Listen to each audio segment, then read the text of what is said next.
producers exist to generate revenue from the exploration and production of oil and gas. Many of the large and most recognizable oil companies are integrated. This means they are active in processing, storing, transporting, refining, and marketing crude and petroleum products. Global crude oil production peaked in 2019 to around 95 million barrels per day, with the top producers being the US, Saudi Arabia, and Russia, accounting for nearly an entire third of all global production. Well-established companies like Saudi Aramco, PetroChina, ExxonMobil, and TotalEnergies are among those we refer to as integrated. These companies have a noticeable upstream sector and are therefore very active in the financial markets. All of this means that producers contribute greatly to the trading volume in the market. Their positions are released weekly in what's called a CFTC report.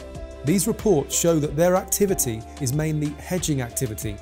So, how these big names position themselves can often shed light on the current supply and demand dynamic.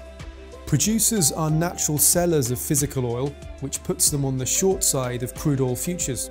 In other words, when they hedge and the prices go up, they make money on the physical market while losing on paper, and vice versa.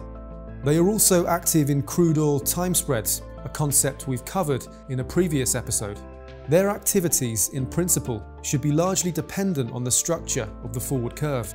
Specifically, M1-M6 or M1-M12 time spread of crude oil futures could signal market dynamics based on the value of crude in the futures market.